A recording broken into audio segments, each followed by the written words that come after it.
Well, Jim, I'm glad he said your last name because I've interviewed you 3 or 4 times, and I know I butchered it up, so he gave you the lead-in to take the pressure off of me. We're in the presence of greatness when you're with Rick, though. Yeah, exactly. And your ratings would be far better if you just kept it on the baton twirler. Wow, what a talent. Yeah, what a talent. It was a lot of fun, yeah.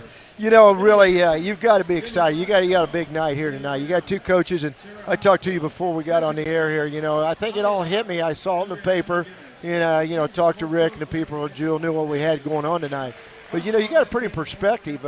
You know, if Coach K and Coach Bam are playing each other, which we all know about, they wouldn't have as many wins as the guys in the house tonight. What do you think about that as commissioner? Well, absolutely. And what Coach Statham and Coach Holly have done for their respective programs at McKendree and William Jewell and really for the hundreds of student athletes that they've tutored over the years. And it's not just the victories, it's the impact on the lives that they've had and the ambassadors that they are for basketball, for their institutions. And, yeah, very, very lucky, very fortunate to have them now competing and coaching in the GLVC. Well, you've got to be excited about your conference, though. You know, I've been following it all year. Obviously, you had an opportunity to do games here, but, I mean, you've got all kinds of teams in the top 10, 15 in the country, both men and women. Why don't you talk about that a little bit? Well, as I was talking to Dr. Salih during the women's game, I think on the men's side this year, it could be a very disconcerting March because we're going to probably have a couple of very deserving teams that may not make the NCAA tournament. In the Division II, there's 8-team regions, so it's a 64-team tournament. So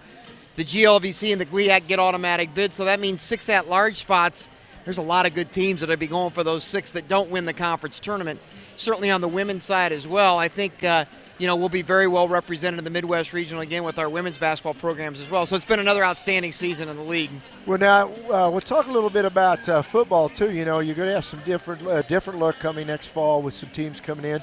And you know, it's a little bit different in your basketball conference than it is your football conference. So why don't you explain to the people that might not understand what I'm talking about here? Yeah, it's a unique relationship and agreement between the MIAA and the GLVC, where the MIAA had more football programs than they could schedule in a season, and we were looking to increase the number of football programs in the GLVC. So Bob Borrichter, Dr. Bob at the MIAA, and I started some conversations about taking on Southwest Baptist and Lincoln, which would help the MIAA do what they want to do with their scheduling. Certainly would help us with 2 more conference games. So I think that's somewhat indicative of life at the NCAA Division II level, where you are kind of out to help each other.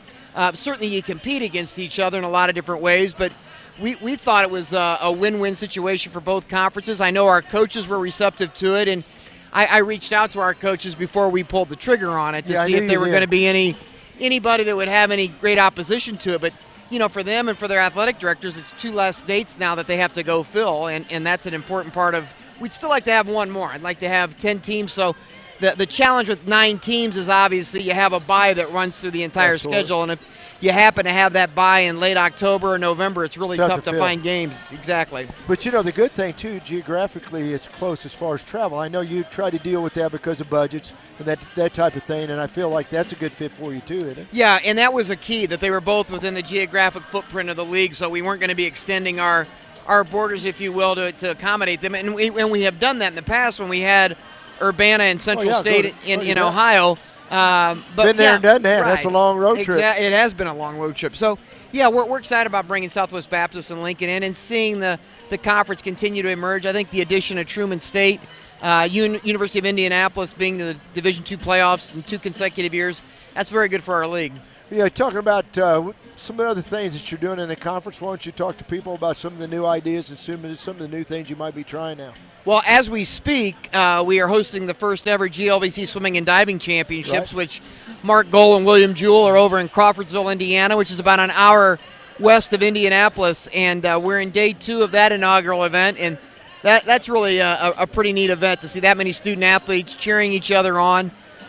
Football started 2 years ago. We're in year 2 of a marketing and branding initiative that we're pretty excited about. And we'll be starting work on a new strategic plan. And then our next 2-year scheduling cycle, it just keeps coming, where we'll have to start coming up with our 2015-16 and 16-17 schedules. Well, you know, I don't want to sound like a promoter for the area, but I am. You know, you were talking about the Independent Center, you know, as a possibility as far as events concerned. I know that's part of your job, too. You want to make a situation, particularly conference championship series that you might have, for example, in basketball, men's and women's basketball.